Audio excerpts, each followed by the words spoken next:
Please pay respect to Buddha by saying his name 3 times before we start.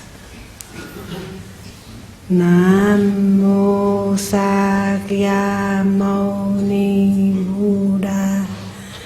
Namo Sakyamuni Buddha. Namo Sakyamuni Buddha. Sadhu, sadhu, sadhu. For people who knew me and for people who don't know me yet, I am a student and my master's is in Vietnam. His name is the Most Venerable Thanh Từ, and he teaches the Vietnamese Thiền, which is Chan in Chinese, Zen in Japanese, and meditation in the English language. And I'm here today to share with you some of my learnings from my master and my elders. So today I would like to say firstly about impermanence. I think it is a very common word in our language, the Buddhist language, isn't it? Does anybody never heard about that word? So I don't need to say anything then. So with my learning, I do 3 steps. The first one is realizing or understanding or knowing. Okay, so we all know about impermanence. So we move to the second step. The second step is agree, right? Because sometimes we understand, but we might not agree with that. Is it correct? Yes. So we understand that impermanence. Thing is impermanent. Everything is impermanent, including this body. Right? So I move to the second step. Do we agree? Yes? That's good. So we finished the talk. The third step is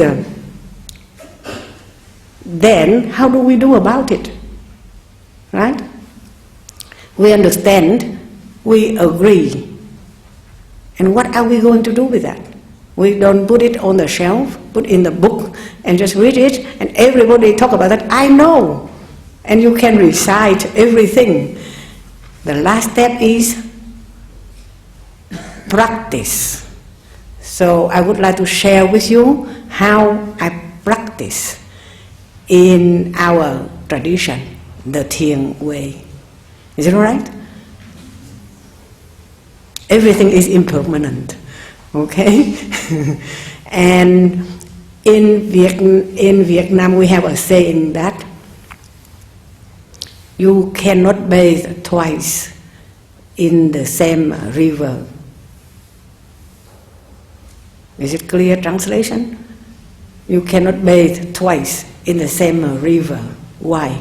Because after you bathe in that river, right, you get out and you come back. Is it the same current? No, isn't it?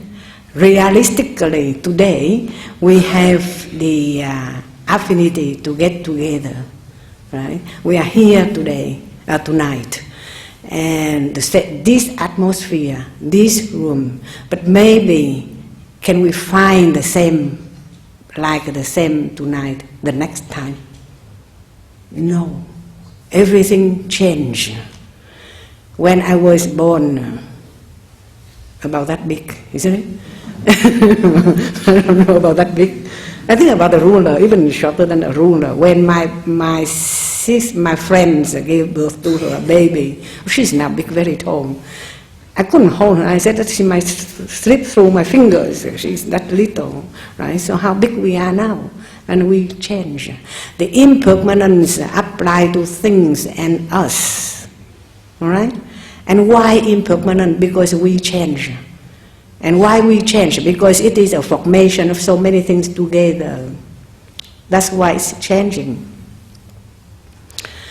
If you know about the impermanence, do I need to tell you story about impermanence? Yeah? You might hear it, but if you have heard it, please hear again. Okay? In the ancient time, in our country and same in China, we had to study very hard. There are only 4 classes: the officers, which is the scholars, the learners, the peasants, and then the artisans, the crafts, building some, and then the last one is business. See how we were silly. Business should be the top, but we didn't. We put them. If you are not an officer, if you cannot do everything, then you are business. Why? Because we don't trust the business. They lie, they cheat. And that's how the moral comes that way. So, but if you, and everyone can be an officer if you pass the exam, right? And the exam requires your 10 years of study, all right? So if you were born in a poor family, you cannot do that. You got to be very rich to study. So this guy somehow in the village, he's quite intelligent, so he learned, and everybody support him. And after 10 years of study, the whole village sent him to the capital to sit for the exam with the hope that he pass it. And if he pass it, then he will become an officer. And that's good for the village. That is an honor. So with all the gifts, the donations from the village, he went to the capital to sit for the exam. Unfortunately, he could not pass it. Right? He failed. And then when he failed, how does he feel? We can understand his feelings, can we? Yeah. He feels shame and disgrace, and he did not want to go back to his village. So, but if he didn't go back to his village, where could he go? He couldn't go anywhere, right? So he wandered around, and then he was so hungry and thirsty and nearly collapsing. So he came to the house, and more or less collapsing. So they knew that he's now so close, but they don't have anything to give it to him apart from some water. But they are boiling a pot. He saw that pot and he can smell that. But that pot, they cook some little grain, yellow grain like cocos, something for the pigs, for the animals. But they said that wait until the pot is cooked, then they will give him some share. So he waited, and then he saw desperate, and then so he fell asleep. And in his sleep, then you can continue the story without me telling you. What did he see in his sleep? He saw that the exam he could not pass, rewinded, isn't it? And he saw himself sitting in there. He saw himself doing very well. And he saw himself not only pass the exam, but top mark. And in our tradition, when you are top, you are the top Mandarin, and you became the son-in-law of the king. Right? So he saw everything happening. He saw the king's son-in-law, he's a king's son-in-law, married to a beautiful princess, and get sent to somewhere to govern, and he's a good governor, and he did very, very well. And then he had children with the princess, and then his father, the king, had only one princess. So what happened? The father, the king, gave the throne to him, and then he governed, but then he listened to people talking and to good ears, and he didn't use good people, he used wrong people, and then the war started, and then, come on, continue the story. This is a very familiar, and every opera we do that, and everybody knew the story, yet we still watch it. right? And yet we still follow that story. And what happened? He go to the war and confront the enemy, and what happened? He lost the war, he lost the battle, and his wife, the queen, being their concubine, and his children being slave, and he get beheaded, right? And that is a story. So and then when he get beheaded, he was so in agony. He screamed and he called for help, and then he woke up to find that the ants bit him. Right? And at that moment, the pot is not boiled yet. He still have to wait for a certain time. So for the whole life, up and down, all the good things, the good parts, to the bad parts, just takes only, how long does it take to boil the pot? Half an hour or 1 hour? It's just only that long. And that is a dream. And that is a life, ups and downs. Are we the same? Our life, isn't it? Our life, is it like that dream? Now we talk about the guy who cannot bathe twice in the river.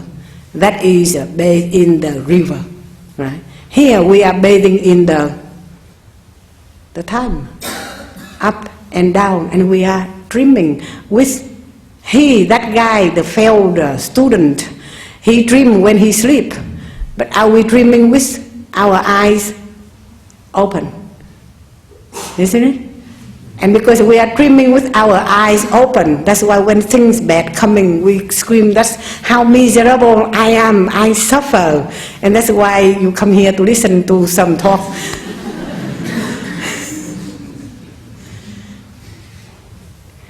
And we suffer that way. And then when we got something, we are happy. Everything for us, we are happy. Everything against us, we are not happy. And see how we are up and down, and carry like that until the last breath, still up and down, and still we don't know how to get it, the permanent, the real, isn't it? That's why Buddha called this body is impermanent.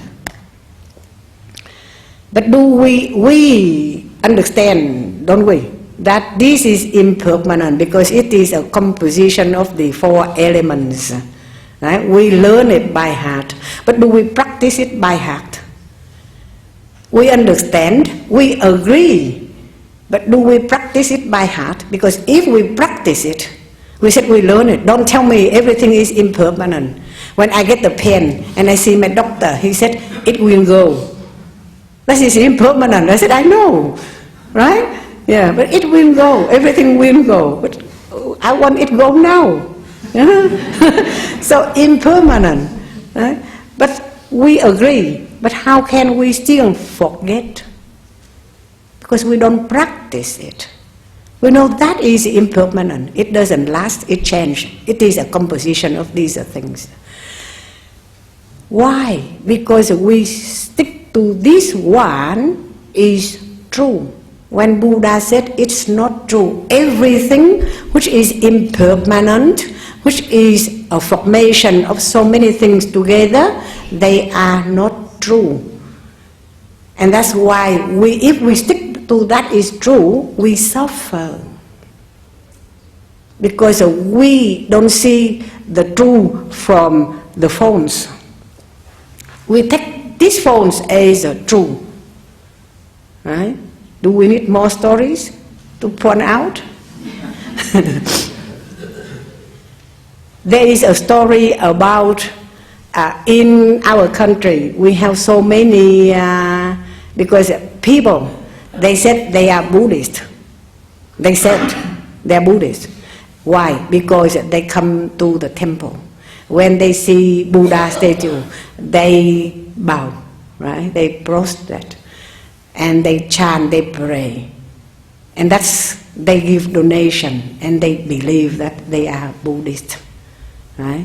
Buddha said no. If you don't understand, if you don't practice, you are not Buddhist, even if you come and chant. So we need to learn and understand, agree and practice. So why they are not Buddhist? Because they alongside with they worship Buddha. Not they see Buddha as a god, the supreme god, and lower than Buddha there are some other gods. Like we have the god in the kitchen, right? So there is a story of the kitchen god. In the village, there is they just put it up, a kitchen god, and you know how the kitchen made of. It's not like here. In our country, we can take the 3 bricks and we put the pot on. That is a kitchen. So the kitchen god is only 3 bricks.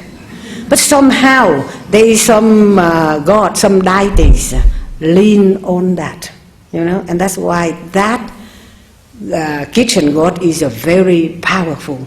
He answered to your prayer, and that's why people in the village worship that kitchen god. One day, one Zen master come, and he knew. And because that is a deity, meaning that he is already good in a way he practice. So it just because he leans on what? The 3 bricks to show his power. So the master want to release him from that prison, isn't it? So he come and he said, where does the power come from? These are the 3 bricks. If you know these bricks are impermanent, so he uses a staff to work on this pot, and that's dissemble. And all to the villagers who are so afraid of that, why do they fear? Because they think that the god will pay revenge, and that the master will be something happened to him. But rather nothing happened. But after that, when he left that hut, that shrine, little shrine, he saw someone look like a Mandarin officer come and bow respect to him and said that thank you for releasing me from my prison of that fame. For long I've been lean on that and stay in the circle of birth and death.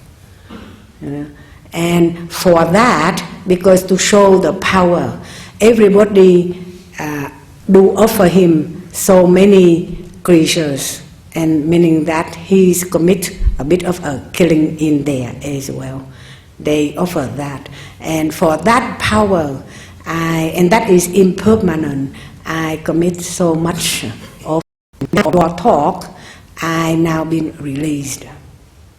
Do you get the point? Get the point here?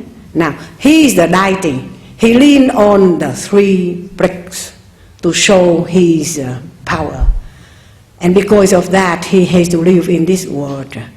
And he has to live with the sufferings up and down of people coming and screaming and yelling and praying. If they get what they want, they give him some donation of the creatures. If they don't get what they want, they go and scream at that, right?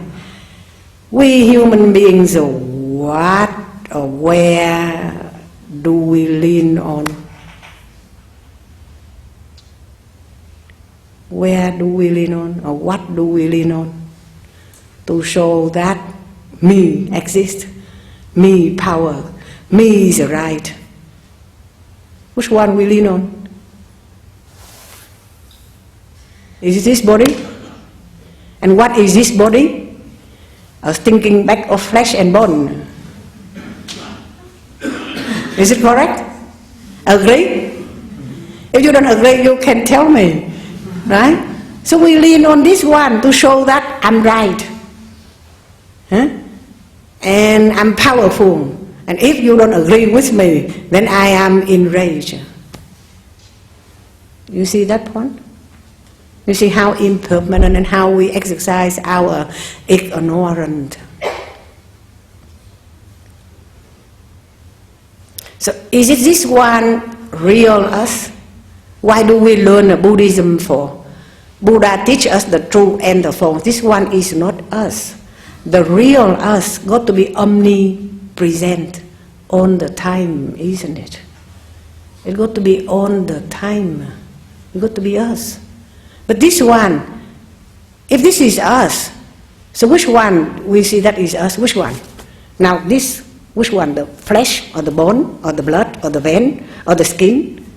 Putting them all together. And if putting them all together, it is a bag full of stink, smell. Don't you tell me that you don't smell. Because if we don't smell, there's no perfume. You know, for men and women. Isn't it? And someone doesn't know how to use it. They use it to so much, and that's why that might irritate other people. Right? Because if too much smell is too much perfume, it smells as well. So we lean on that one to see that is us. And if we see this one is real us, and we have remember the, I don't know, are you familiar with the Heart Sutra? In the Heart Sutra, it says that when Bodhisattva Avalokitesvara practiced profound the prajna paramita, he illuminates that the 5 skandhas are empty. And that's why he crossed beyond all sufferance and difficulty. So if you practice the prajna paramita, is a wisdom. If you practice the wisdom, you can see that the 5 skandhas. And what are the 5 skandhas? The 5 skandhas is the body and the mind, isn't it? The form. And what else? Feelings. Yeah, thinking, yeah. Formation and consciousness. So the form is this body. The feeling, the thinking, formation and consciousness is the mind. And Buddha said the body and the mind, they are empty of characteristics. Why? Because they are the formation. You know, the body is a formation of the 4 elements. The feeling, the thinking, the formation and the consciousness is a form as well. You cannot feel without having some things, right? I cannot feel this one is smooth unless I touch it. So there is the me touching and there is a something for me to touch. So they are the formation. And the body is a formation of something, the conditions. That's why they are impermanent and not empty, because they don't last. And yet we still, and they are not true. They are not us. Yet we lean on it. For how long? Since we were born until now. Is it only that? Actually, before that. Before that. Before we were born,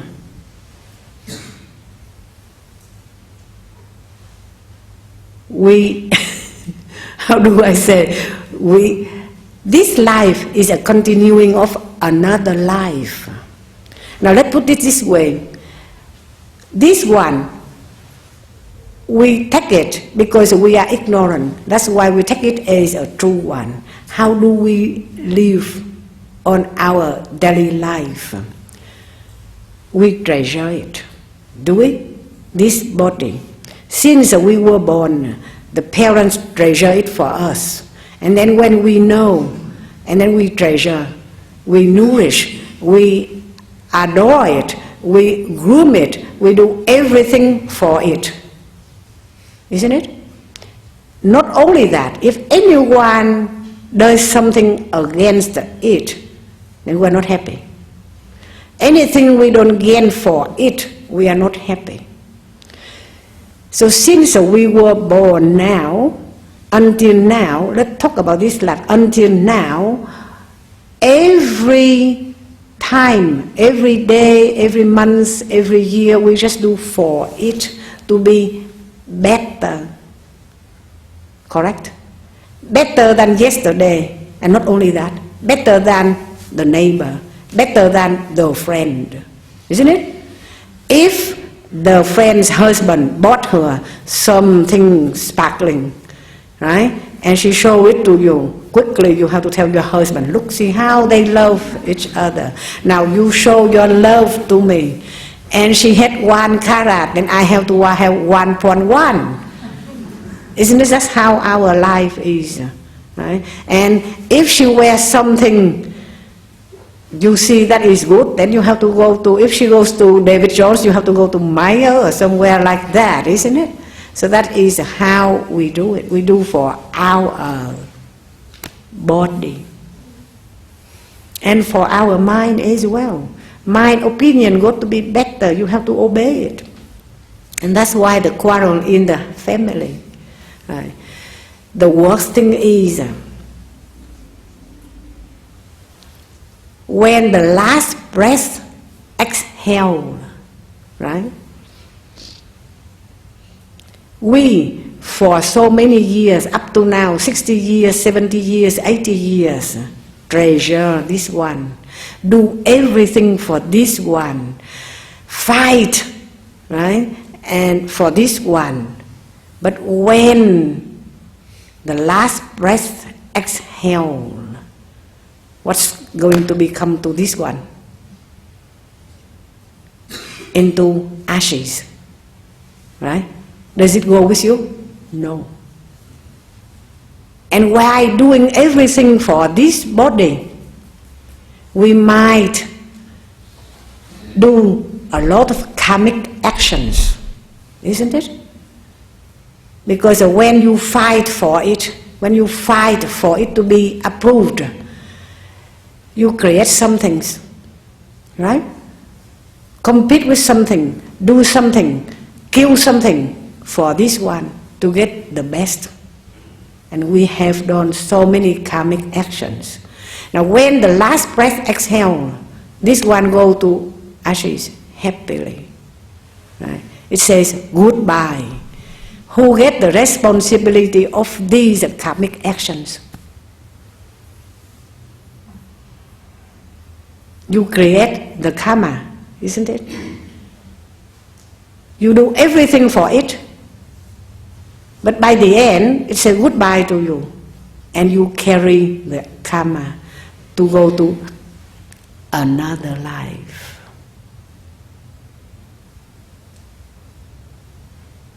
Agree? Any question up to here? So that's how we do. And so many, something like in our daily life, yet we still see this one is true. Now talking about anger, your friend, or someone, or the boss, or your colleague, or your wife, or your husband, say something loud, irritated your ears, and you think that they swear at you. And when you heard something you don't agree to, and you see that, you cannot stand that, because that upset you, right? The swear. Does it upset you? Does it upset us? Of course, if I swear at you, will I upset you? Yeah, upset. And some people even said that, so heavy, I cannot stand. So heavy. Right? If you hear something not agree with your thinking or your expectation, how heavy is it? Can you take it and weigh it? Can we? After all, they are words. But if you see that is a swearing, you cannot stand. And you said, that made me headache, so heavy. But if you take it out and weigh it, can you weigh it? Can we weigh it? But yet we upset, we hurt. And when we hurt, we have stress and anxiety. Right? Is it that's happened to the stress and anxiety? Have I explained what stress means in Chinese character? Fun now. And stress, the word fun, is composed by two characters. One is the head and one is the fire. The head is on fire. When you are stressful, is it the head on fire? And anxiety, the Chinese characters is very good. Anxiety, one word is the heart, and one word is something like tight, like imprisoned. The heart is imprisoned. When you are anxious, is it the heart is like that? So tight, palpitation. So stress and anxiety is, the head is on fire and the heart is imprisoned. Who caused you that? You put the blame on this person yelling, screaming, swearing at me, and I cannot stand it, I cannot accept it, it's too heavy. I have stress and anxiety. And that person do it to you, not you. But if I ask you the question that swearing, you said that you cannot stand it, take it out and weigh it, see how heavy it is. Can you do it? No. Can we? No. But still heavy in here and in here. Are we really, Buddha said, sentient beings? We are really ignorant. Now, let's put the other way around. The guy, whoever, whatever met him swearing at you, right? He's as ignorant as us. We are all sentient beings, agree? We are all students. If we're not students, we are already Buddha, right?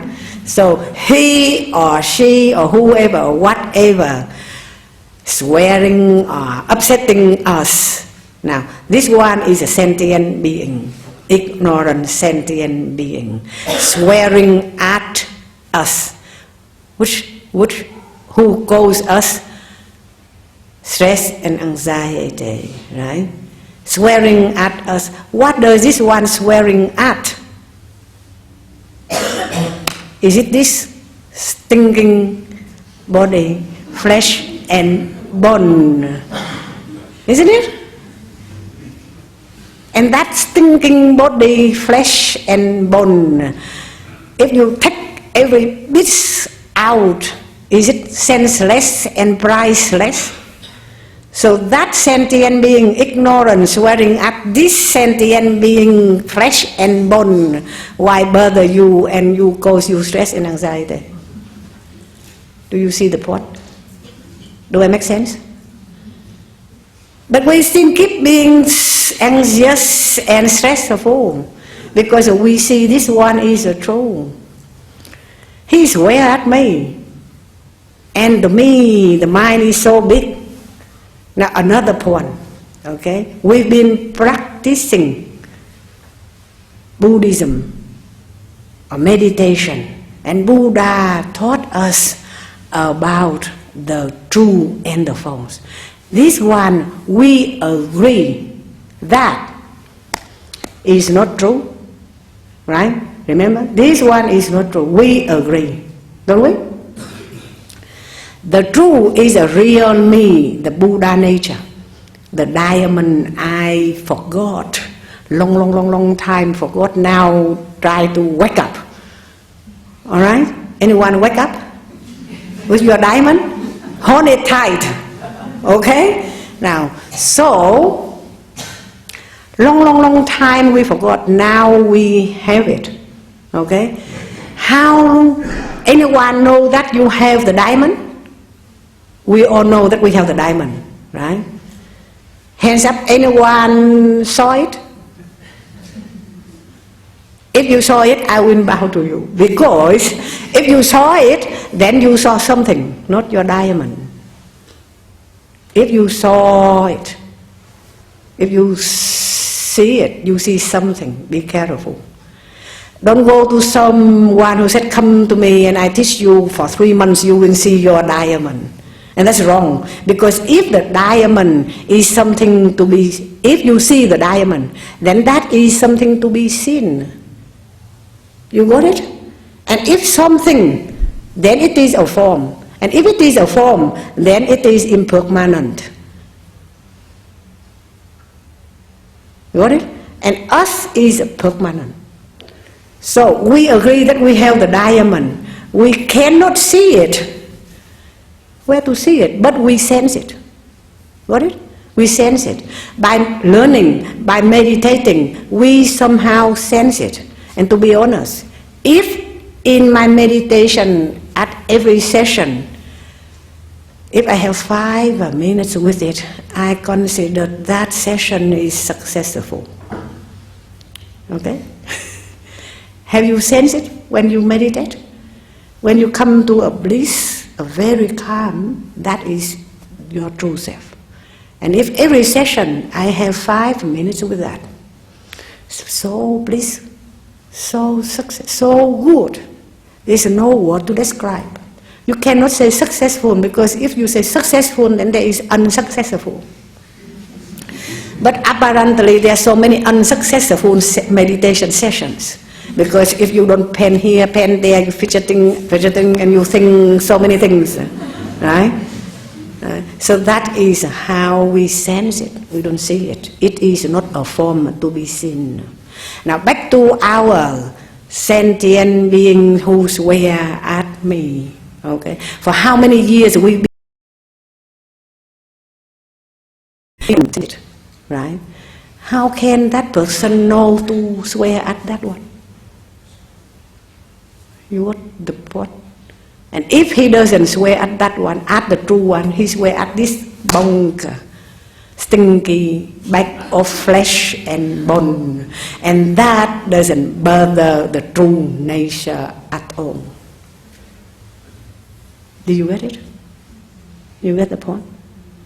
And yet, if we don't practice profound, we keep entangling the forms in our daily life, then we keep going back and forth. The cycle of birth and death, up and down like the guy in the dream, the failed student, and living like that. When you are up, you are happy. When you are down, you are miserable, and come to here and listen, and then you get out and up and happy and forget it. And then when you are miserable, come back and listen, and just like that until the end, and go back again for another life and life and life.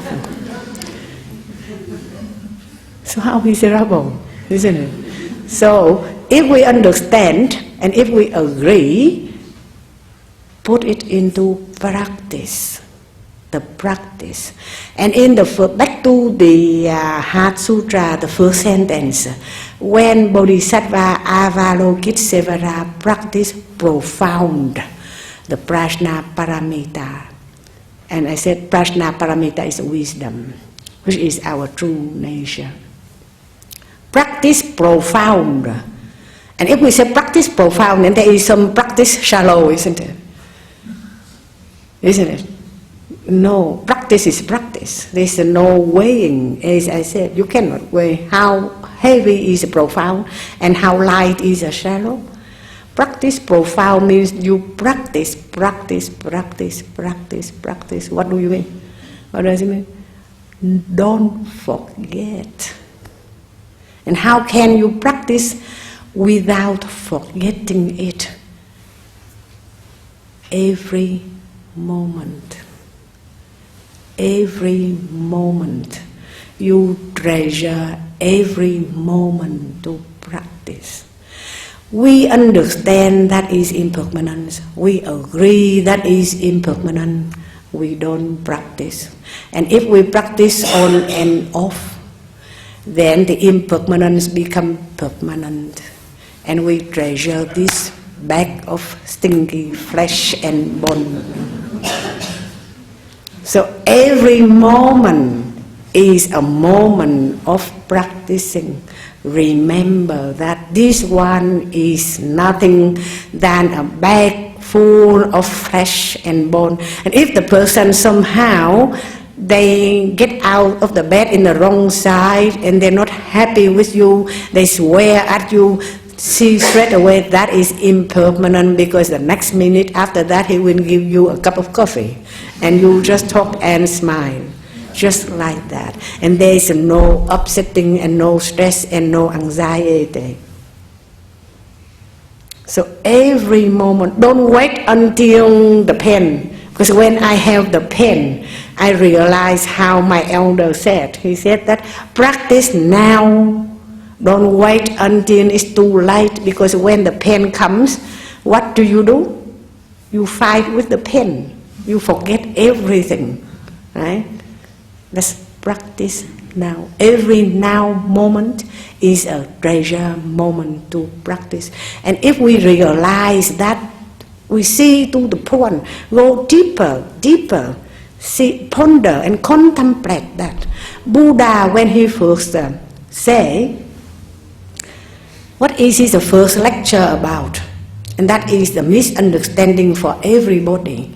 When they heard Buddhism, they say, that is a pessimistic religion. Religion is wrong in one side, and pessimistic is more wrong.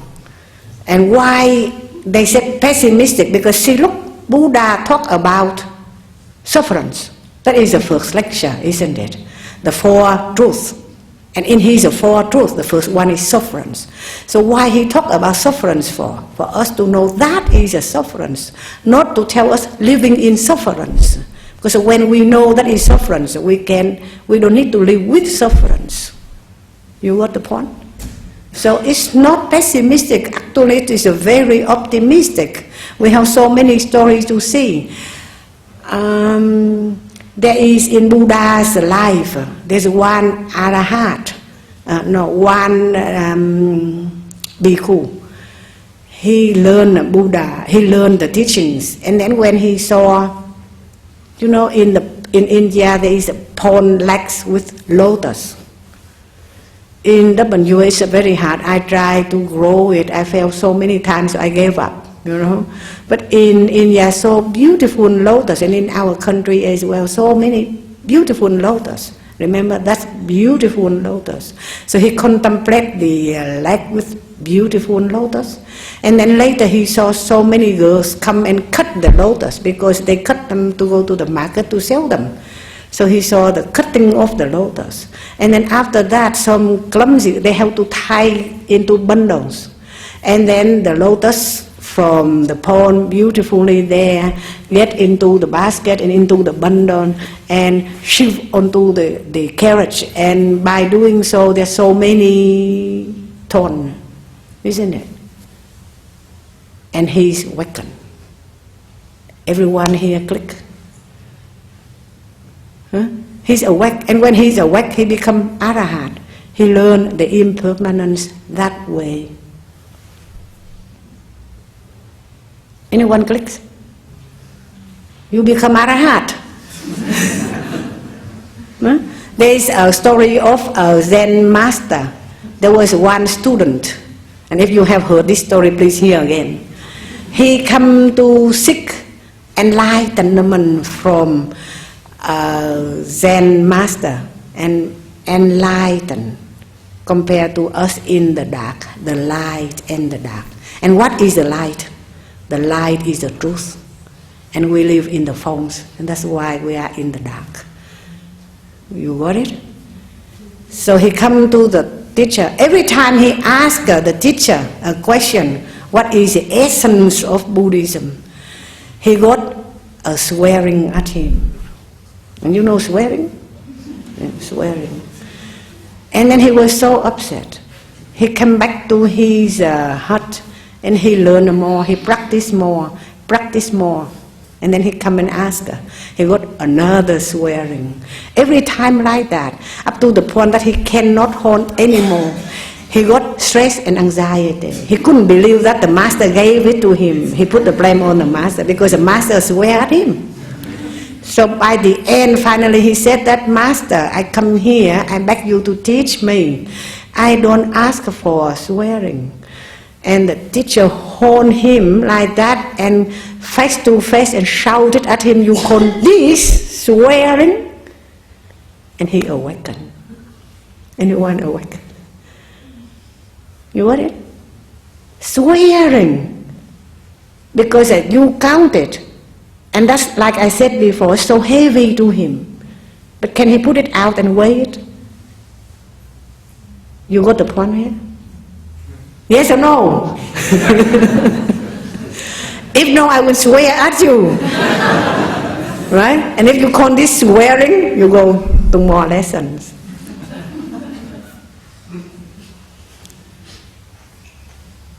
So if we understand the true and the false, back to we understand, we agree, but when we practice, we forget. So try to remember. Now I give you one trick or a tip of how to remember, because we tend to forget, isn't it? If you ask your husband why he didn't do so, he answered to you, I forgot. If you ask your children, why don't you do like I told you, I forgot. Isn't it? The forget is at the tip of the tongue. So now when you forget, to start being angry. Then I tell you that, before, when you are angry, do you know? When we start boiling, we know, don't we? We know. Or if we don't know, after we exit on our anger, we knew that we've been angry, right? So either stage, now if you are at the last stage, that after being angry, then you knew. Then you teach yourself to know before you exit the anger. Okay? And now if you are at the stage that you know before you exit the anger, you know, you hear, you sense the boiling. Now you remember the stinking bag of flesh and bone. And you remember that before you boil, before this one start boiling, were you calm? Were you boiling there? Here? Here is boiling. But before that, you were at the calm, isn't it? That calm is the true you. So instead of leaning on this stage, you lean on back to that one. Find back to that one.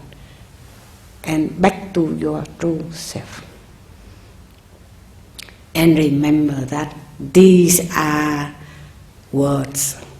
These swearing are only words. And actually they are echoes. Isn't it? And there's nowhere you catch it, and no way you can weigh them. And then back to yourself. And if you learn that, you can practice that for the rest of our life. And then be enlightened. We don't have to go to another life. Because, remember, whatever you do for this body, stinking flesh and bone, when it says goodbye to you, it goes. And you hold the responsibility. And you have that karma to carry to your next life. That is a sentient being, the ignorant one. Now why don't we, when we see this one is a false one, now how can we practice? Don't say that, it's false, so I just ignore it. Don't do that. Okay? Let it be starved. Don't do it. That's wrong again, because we go to the extreme. Alright? Don't go to the extreme. There is a story. Do I have time for another story?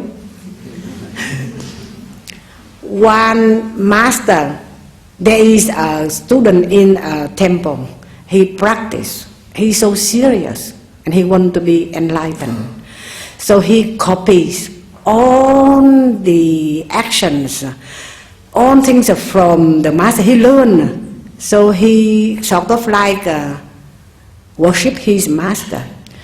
So, but he's very good, he's serious, he learns and learns, he understands and he agrees, so he learns. Practice with the master. So one day, the master sent him in the ancient time. We don't have email, right? So we have to send courier, a messenger. So the master sent him to another monastery. He begged the master not to send him because he thought that is a waste of how many times, how many years he's been practicing. He wanted to come to the end, right? So he begged the master. The master said, no, you go because you are a good boy, you go. He cannot refuse because you have to obey the master's order. Reluctantly and unhappily he left the mountain to go. But at the door his elder said, don't you worry, I come along with you. Right? Oh, to his happy. But the elder said that now I come along with you. Now as soon as we get out of this door, you have to drop everything from this inside. You go with me, everything you don't understand, you can ask me. I can help you. I help you everything except 5 things. What are these 5 things? Taking meals. Taking meals meaning eating and drinking. Right? After taking meals, what do? Yeah, when you borrow things to nourish your body, you have to return. If you cannot return, you have to see the doctor. Okay? So number 1, number 2, isn't it? Number 1, number 2, return. After that, dressing. Okay? The 4th thing. Taking meals, returning, dressing. The last one is carrying this stinking body. And up to that, he awakes. Anyone awake?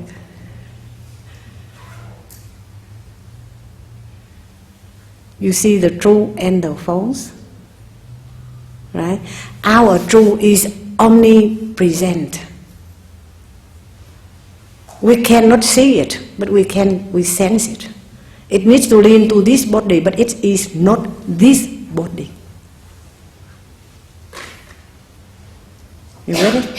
It is not this body. It leans on this body so that we can realize, acknowledge it. But it is not this body. So if you ponder on that, we can do practice every day, every moment, and treasure every moment. When we encounter things, then we remember that the true us is omnipresent. Don't cloud it. There are 5 things which cloud or hinder us from going to that. What are these 5? Greed, anger,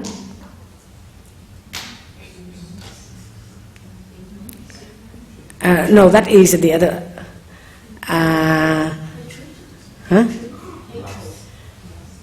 That is anger.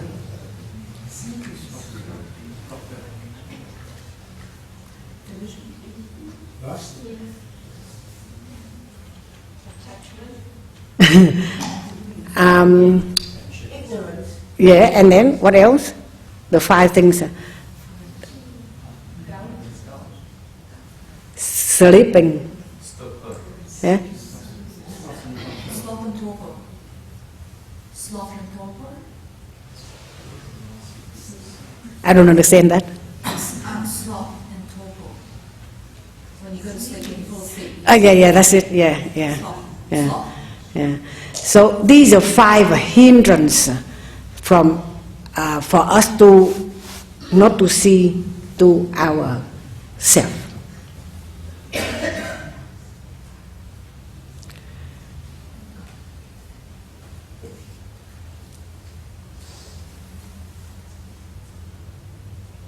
You see that?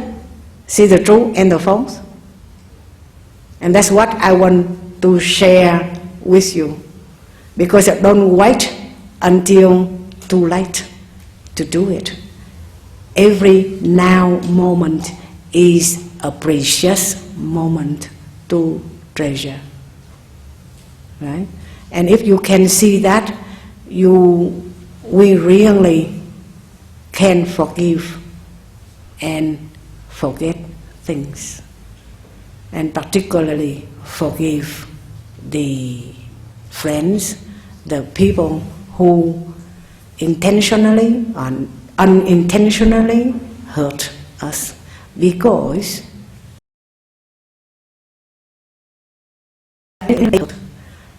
the stinging bag of flesh and bone, not this one. Just remember that we've been practicing for so long, we still don't get to that one yet. So how can that ignorance see that to swear at that? You got that one? Thank you very much. If you have any questions, we have time. Sadhu.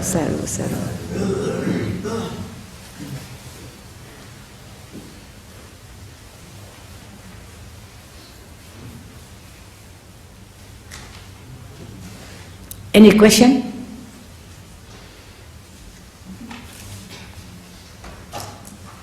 If there is no question, I have some information. I have taught at my temple on every Saturday in the afternoon from 2 to 4, and not tomorrow, but next week we start learning the 10 pictures of the ox herding. That is the Mahayana way to show who is the real us and who is the false us, the running mind and the mind who is inside calm. So if you care for that, you can come, all welcome. By the way, the temple is extending, so we have to move to the back, but we still have rooms for a few more people. And back to you.